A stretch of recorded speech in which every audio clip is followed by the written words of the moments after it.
राधे राधे प्रिय भक्तों, आज फिर श्री हरि का भजन हम सुनने और गाने जा रहे हैं। मन मोहन कान्हा विनती करूं दिन रैन, मन मोहन कान्हा विनती करूं दिन रैन, राह तके मेरे नैन, राह तके मेरे नैन, अब तो दर्श दे दो कुंज बिहारी, मनवा है बेचैन, मन मोहन कान्हा विनती करूं दिन रैन, मन मोहन कान्हा विनती करूं दिन रैन।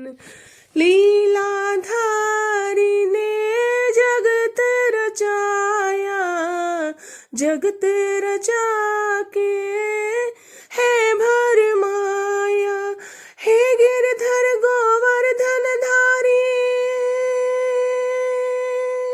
हे गिरधर गोवर्धन धारी, याद करूं दिन रैन, राहत के मेरे नैन, राहत के मेरे नैन, अब तो दर्श दे दो कुंज बिहारी, मनवा है बेचैन, मन मोहन कान्हा विनती करूं दिन रैन, मन मोहन कान्हा विनती करूं दिन रैन। स्नेह की डोरी तुम संग जोड़ी, हमसे तो नाही जाएगी तोड़ी, हे मुरलीधर है गिरधारी, नहीं तो हम डूब हे मुरलीधर कृष्ण मुरारी, तनिक न आवे। राधे राधे प्रिय भक्तों, आज मैंने जो भजन बनाया है वो हम लाख छुपाए प्यार मगर इस गाने की तर्ज पर बनाया है।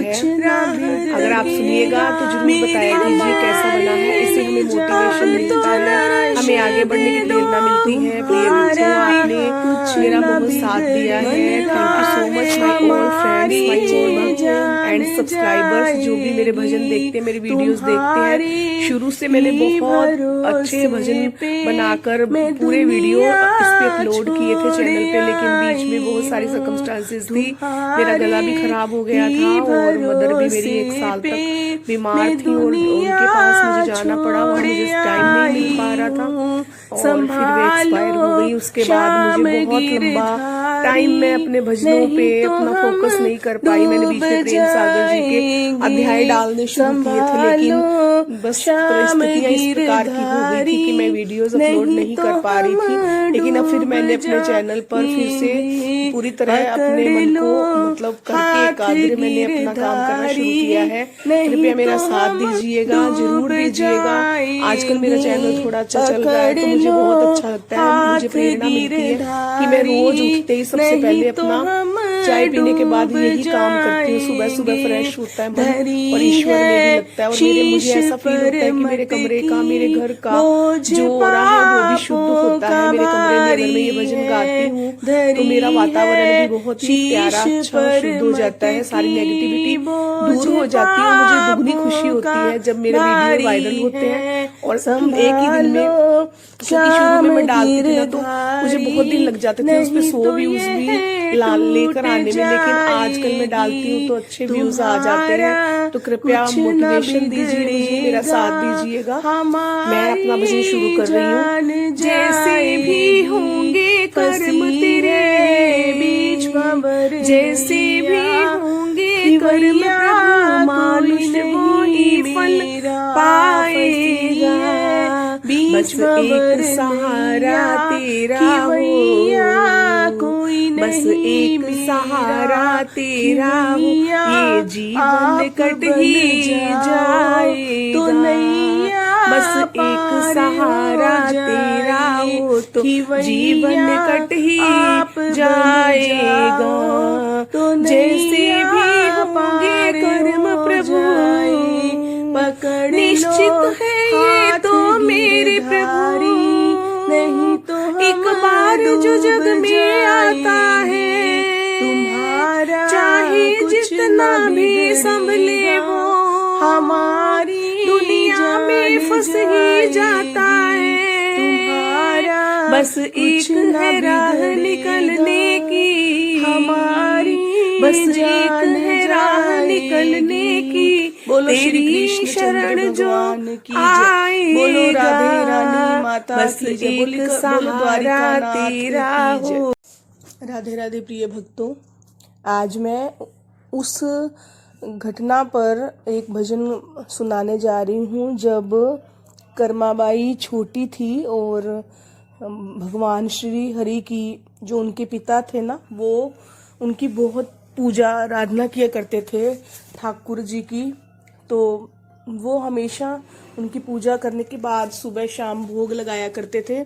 एक बार ऐसा संयोग हुआ कि उन्हें कहीं जाना पड़ा और उन्होंने अपनी छोटी सी भोली सी पुत्री कर्माबाई को ये कहा कि मैं जा रहा हूँ बेटी, बस सांवरिये को भोग लगा देना, इन्हें सुबह शाम कुछ खिला देना। तो कर्माबाई बहुत भोली थी और जब उनके पिता चले गए तो उन्होंने कर्माबाई ने खिचड़ी बनाई। खिचड़ी बनाने के बाद भगवान के पास लेकर आई और भगवान को बोलने लगी कि ले सांवरिया, मेरे पिता तो बाहर गए हैं, गांव गए हैं, तुम इसे खा लो। अब भगवान तो श्रद्धा के भूखे होते हैं और भगवान ने भोग लगा लिया।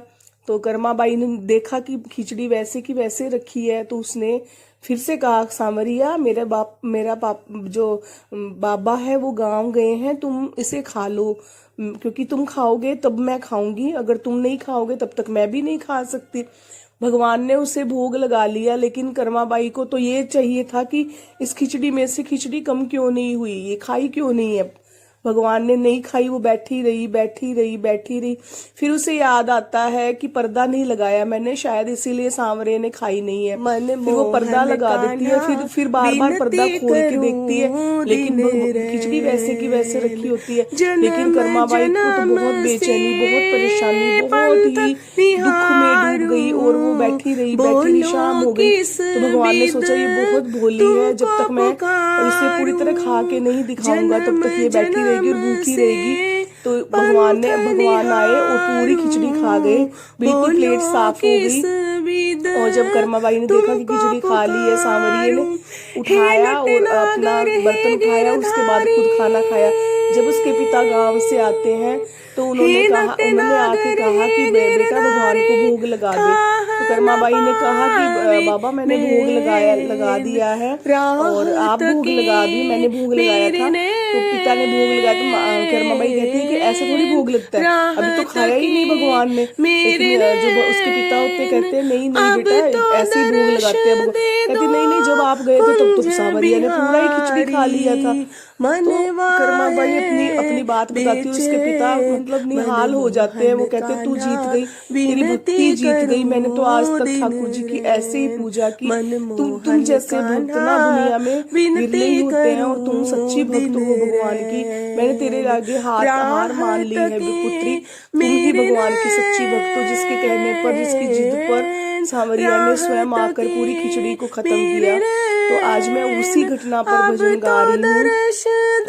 अगर आपको अच्छा लगेगा तो कमेंट बॉक्स में अवश्य राधे राधे लिखकर बताइएगा।